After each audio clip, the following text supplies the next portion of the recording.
मैं रेणु मिश्रा, हिंदी अध्यापिका।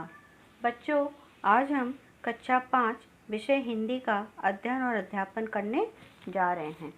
बच्चों, आज हमारा पाठ क्रमांक है 4, जिसको कि दूसरी इकाई के अंतर्गत से लिया गया है।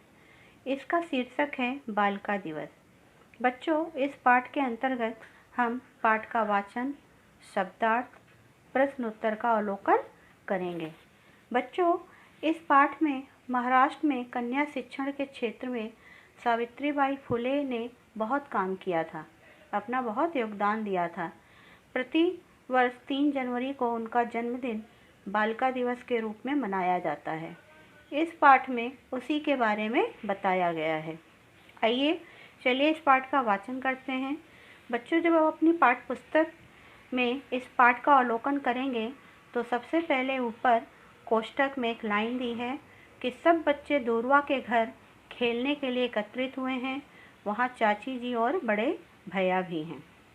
ये एक संवाद है, यानी कि कन्वर्सेशन है।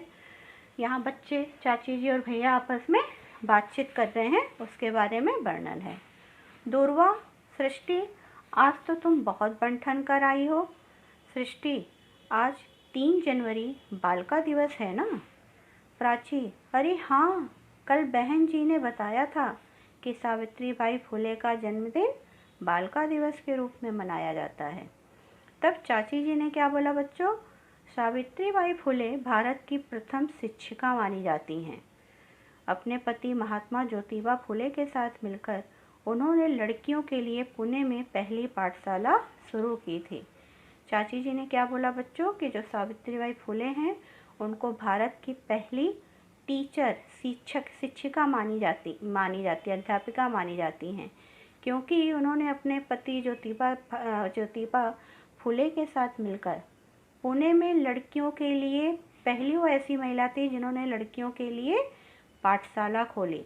क्योंकि पुराने ज़माने में बच्चों, औरतों को और लड़कियों को शिक्षा ग्रहण करने की इजाज़त नहीं थी। पर्दा प्रथा का चलन था। औरतें घर के अंदर ही रहती थी, वो घर के काम धाम करती थी, उनको शिक्षा करने की इजाज़त नहीं थी। तब जिसान ने बोला, आजकल तो लगभग सभी लड़कियां पाठशाला जाती हैं, पढ़ाई लिखाई और अन्य क्षेत्रों में खूब आगे हैं। तब जिसान ने क्या बोला, लेकिन आजकल के आधुनिक युग में तो सभी लड़कियां स्कूल जा रही हैं, पढ़ाई लिखाई कर रही हैं, और जितने भी हमारे क्षेत्र हैं जहाँ लड़के अपने जिस तरीके से पढ़ाई कर रहे हैं, हर क्षेत्र में आगे बढ़ रहे हैं, लड़कियां भी आगे बढ़ रही हैं।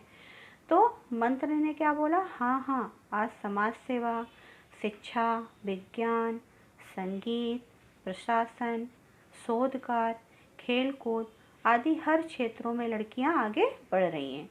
तो मंत्र ने क्या बोला जिसान से कि हाँ, पहले ज़माने में ऐसा नहीं था, लेकिन आज के युग में, आज के आधुनिक युग में लड़कियां लड़कों के साथ कंधे से कंधा मिला के आगे बढ़ रही हैं। जैसे लड़के हर एक क्षेत्र में आगे बढ़ रहे हैं, लड़कियां भी पीछे नहीं हैं। वो भी चाहे सोशल सर्विस हो, समाज सेवा हो, शिक्षा हो, विज्ञान हो, संगीत हो, प्रशासन यानी कि पुलिस की जॉब हो, शोधकार यानी कि साइंटिस्ट हो, खेलकूद हो, या कोई भी फील्ड हो, कोई भी क्षेत्र हो, लड़कियां लड़कों से साथ आगे बढ़ रही हैं।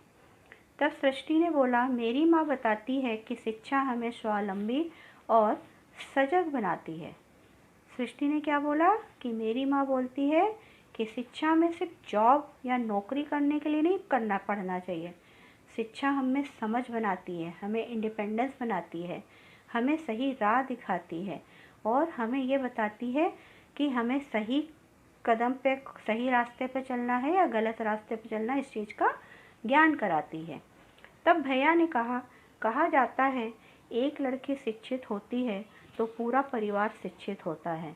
तब भैया ने क्या बोला कि हाँ, ये सही है। ऐसा कहा भी जाता है कि अगर एक लड़की शिक्षित होती है तो पूरा परिवार शिक्षित होता है। यानी कि अगर लड़की पढ़े तो ऐसा ज़रूरी नहीं कि उसको वो सिर्फ नौकरी करने के लिए पढ़े। अगर एक लड़की शिक्षित होती है तो शादी से पहले और शादी के बाद भी वो अपने घर परिवार और समाज को भी शिक्षित कर सकती है। वो अपने बच्चों को अच्छा ज्ञान दे सकती है।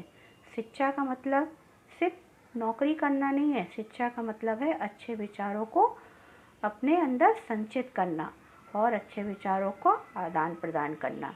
तो अगर एक लड़की शिक्षित होती है तो पूरा परिवार शिक्षित होता है। तब प्राची ने कहा, हाँ, इसीलिए हम सबको खूब मन लगा के पढ़ना चाहिए। प्राची ने बोला कि हाँ, इसीलिए अगर हमें अपना परिवार, अपना समाज शिक्षित करना है, हमें आगे बढ़ना है, हमें स्वावलंबी बनना है, सजग बनना है, तो हमें खूब पढ़ लिख कर मन लगाकर आगे बढ़ना चाहिए। और इस बात से सहमत होते हुए सभी बच्चे बोलते हैं कि हाँ, हम खूब पढ़ेंगे, खूब पढ़ेंगे।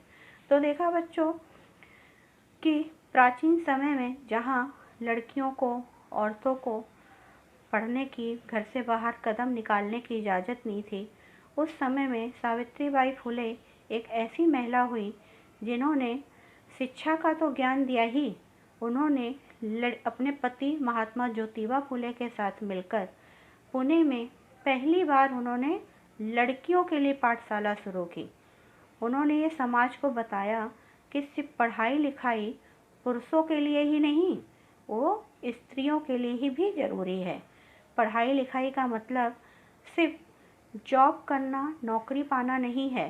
पढ़ाई लिखाई का मतलब होता है कि हमको अच्छे बुरे का ज्ञान होता है, हम स्वावलंबी बनते हैं, हमारी विचारधारा अच्छी होती है, हम सजग बनते हैं और हम समाज को अपने स्वावलंबी और सजगपन से हम समाज को आगे बढ़ा सकते हैं और परिवार को भी आगे बढ़ा सकते हैं। जब परिवार आगे बढ़ेगा तो समाज आगे बढ़ेगा, समाज आगे बढ़ेगा तो ये देश आगे बढ़ेगा। तो इस देश की उन्नति में जहाँ पर पुरुषों का पूरा योगदान है, वहाँ स्त्रियाँ भी पीछे नहीं हैं। आज हर एक स्त्री हर एक क्षेत्र में अपना योगदान दे रही है। वो सोशल सर्विस भी कर रही है, वो परिवार भी संभाल रही है, वो टीचर भी है, शिक्षा के क्षेत्र में है, विज्ञान के क्षेत्र में है, वो एक अच्छी म्यूजिशियन है, वो एक संगीतकार भी है, वो पुलिस सेवा में भी है। इस तरीके से अन्य क्षेत्रों में लड़कियां आगे बढ़ रही हैं। तो हम सभी को खूब मन लगा के पढ़ना है अपना और इस देश का नाम आगे रोशन करना है। बच्चों, आपके वर्कबुक से संबंधित यहाँ मैंने प्रश्न के उत्तर लिखे हैं, जिसको कि आपको सुंदर अक्षरों में अपनी वर्कबुक में उतारना है। धन्यवाद।